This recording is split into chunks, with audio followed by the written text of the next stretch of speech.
Spoštovane gledalke, spoštovane gledalke, dobro večer. Pozdravljeni v moji družbi, sem Vladimir Vodušek in gledate oddajo V-Faktor.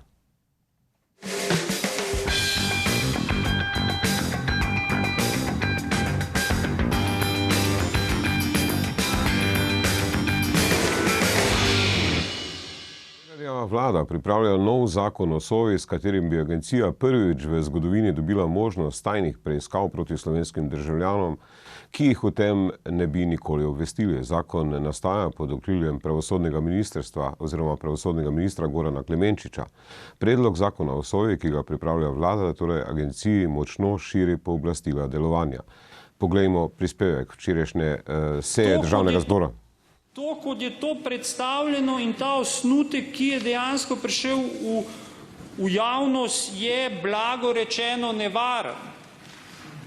Je tak, kot je, nas preveč spominja na neke totalitarizme, katerih del se vsaj spomnimo nekateri, ki smo stari 50 ali več, nas celo bolj spominja na neke totalitarizme, ki so bili še malo hujši od totalitarizma, v katerem smo nekateri živeli.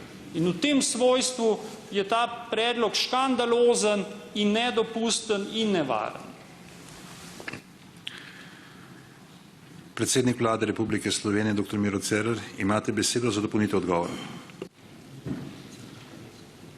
Lepa sej, spoštovani gospod poslanec, sva že ugotovila, da se v nekaterih zadevah popolnoma strinja. Upam, da se tu vsi strinjamo seveda o tem, da nobena rešitev, ki je neustavna ali nezakonita, ne sme priti v bi rekel, pravni sistem, še najmanj pa takšna, ki bi to počela, torej uveljavila nezakonitosti ali neustavne rešitve na področju varnostnega preverjanja državljanov, kakorkoli, to je povsem nesprejemljivo. Naj zelo jasno povem, da imam vsa zagotovila, da moj svetovalec za nacionalno varnost, ki je dejansko koordinator tega procesa, ni nosilec teh sprememb, tako da ni on tisti, ki bi bilo treba naslavljati to kritiko. Do teh nekih idej rešitev je očitno prišlo, kolikor prišlo na posameznih ministrstvih, v nekih uradniško-strokovnih krogih, težko bi seveda rekel strokovnih, kadar je za neke predloge, ki so neustavni, ampak sami veste, v iskanju rešitev se pojavljajo včasih razne ideje, do teh v take razprave prihaja, jaz jih ne branim. Vsako rešitev, ki ogroža človekove pravice, integriteto posameznika, ustavne vrednote, absolutno zavračam in zato sem prepričan, da niti tiste naslednje, bi rekel, faze, ki je še daleč od tega, da bi stvar sploh prišla v uradni dokument ministrstva, kaj šele vlade, ne bo ugledala taka rešitev. Ponovno pozdravljeni v studiu, z nami sta seveda naša stalna komentatorja Tino Mamić iz Kopra in Bojan Požar iz Maribora. Dobro večer obema. Zdaj ta osnutek novega zakona o Slovensko varnostno-obveščevalni agenciji precej širi pristojnosti delovanja naše obveščevalne agencije. SOVA bi tako pridobila nekatere protiobveščevalne pristojnosti, torej lovljenje vohunov tujih tajnih služb v Sloveniji in pristojnosti preiskovanja slovenskih državljanov.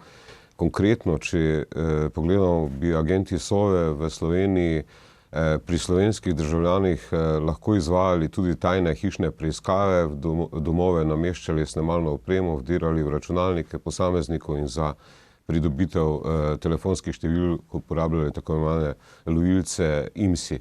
Pa Bojan, me zanima, kaj praviš na ta osnutek, ki je nekako ušel očitno neka delovna verzija, ki je ušla v javnost. Kaj praviš na te pristojnosti, ki jih dobiva SOVA?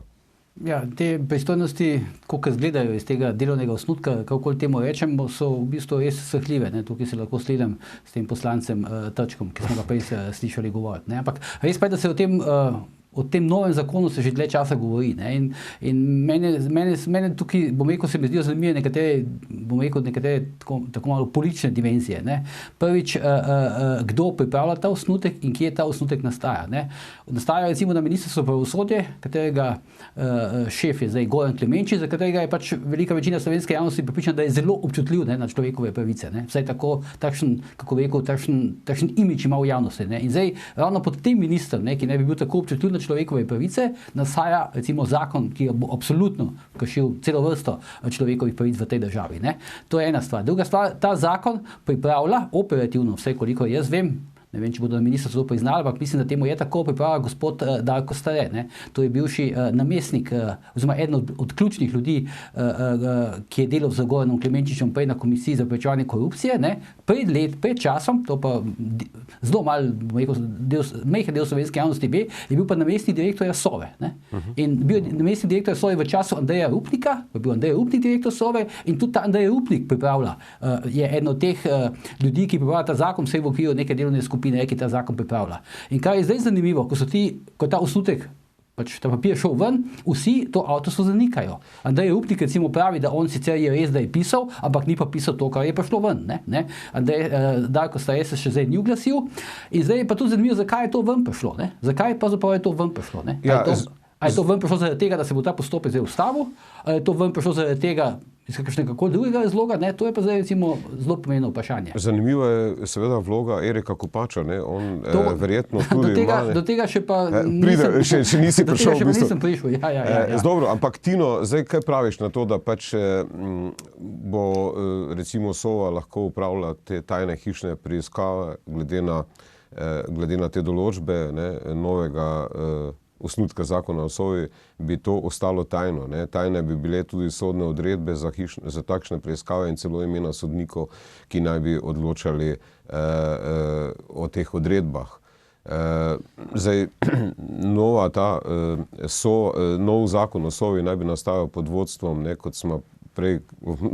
kot je Bojan rekel, do čega se še nismo prišla, pod vodstvom vladnega državnega sekretarja Erika Kopača, ki bi torej v eni agenciji združil to obveščevalno delo v tujini in protiobveščevalno delo v Sloveniji.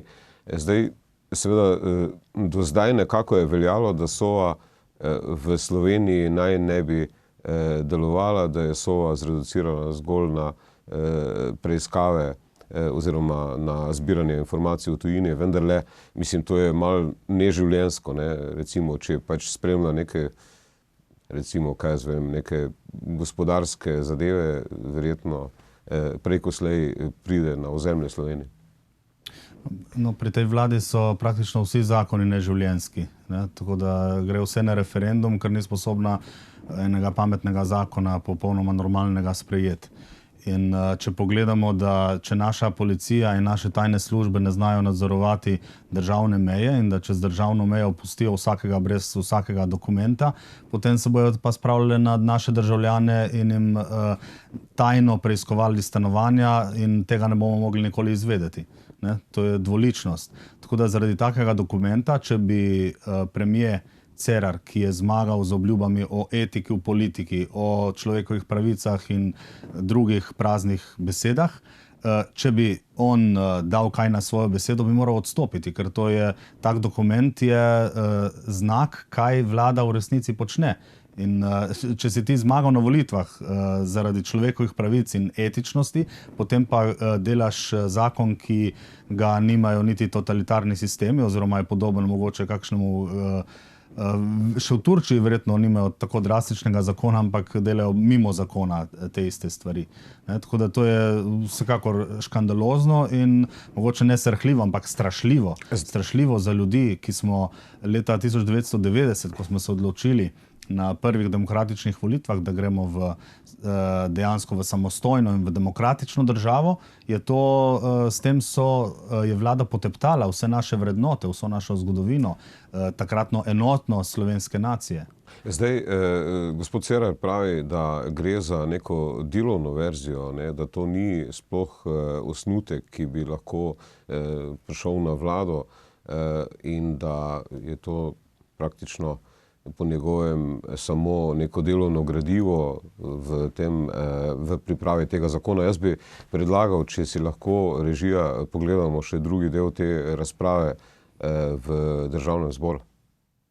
Osnutek, ki je prišel ven, je dobesedno točno to. Množično šarenje po naši zasebnosti, po naših privatnih življenjih, do katerih imamo pravico. A veste, v tej slovenski politiki se nekateri radi družite z gospodom Orbanom.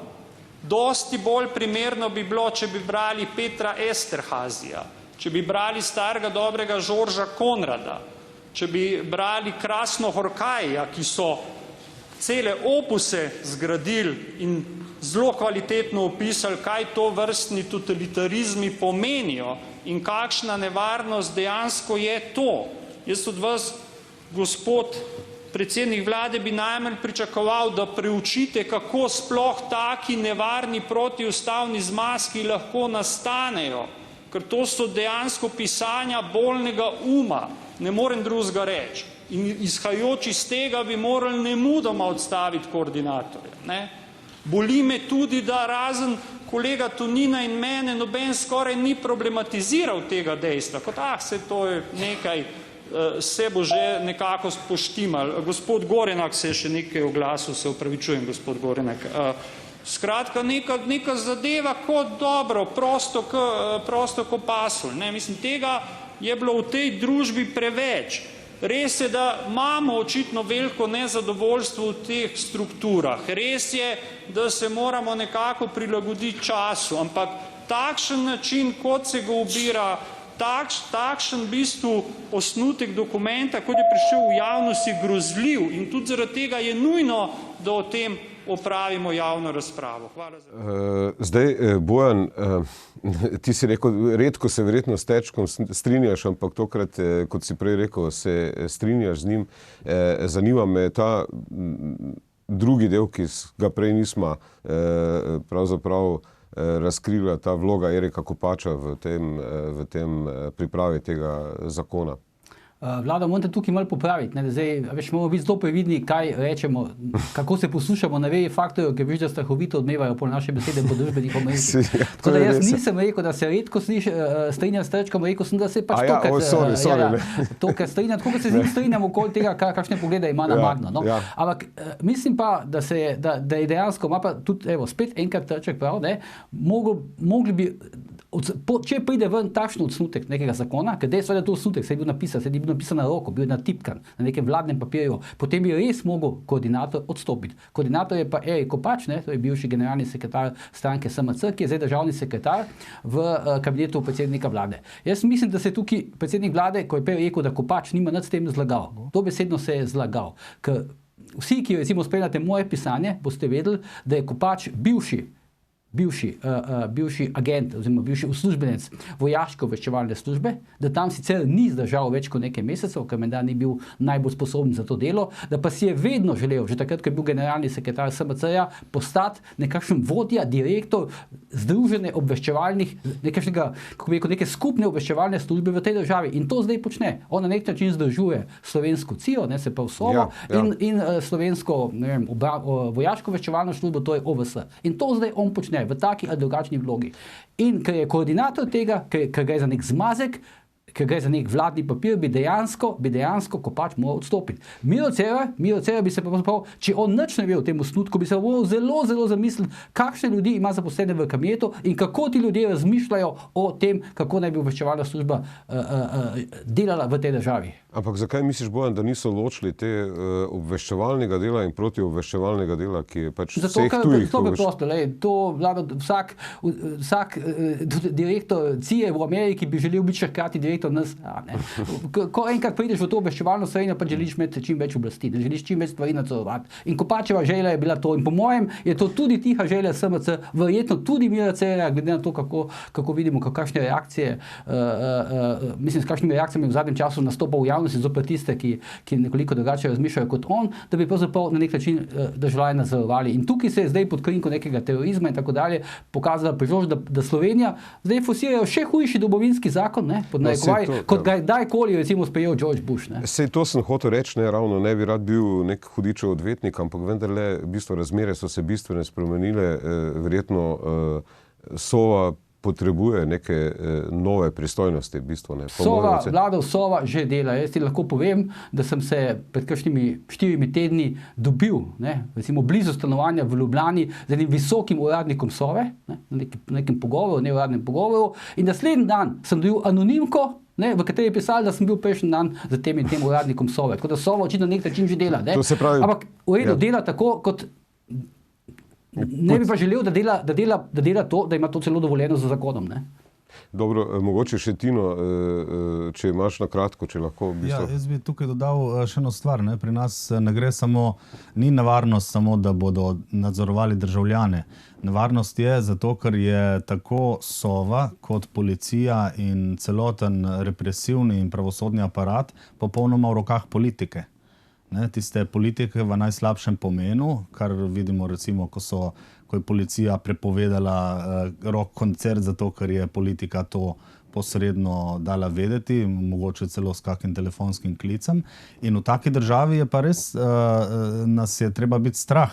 Ne? Zato, ker če ima politika vse v rokah, tudi policijo in tudi pravosodni sistem, lahko potem nadzoruje tudi politično opozicijo in tako naprej. Ne? Tako da tukaj to, kar dela Miro Cerar, je dejansko popolnoma enako, kar počne turški predsednik Erdogan. Ne? Samo da se tega pač ne ve oziroma ne povemo, ampak tako instrumentalizira policijo in pravosodje. Poglejte pravosodje, kako dela, kako dejansko redko katerega tajkuna sodi, poskusite pa parkirati napačno, bo se dobili takoj globo in takoj izvršbo v 3 tednih. No, ena sodba je danes padla, ampak ne bomo o tem danes v nadaljevanju o terorističnem napadu v Manchesteru.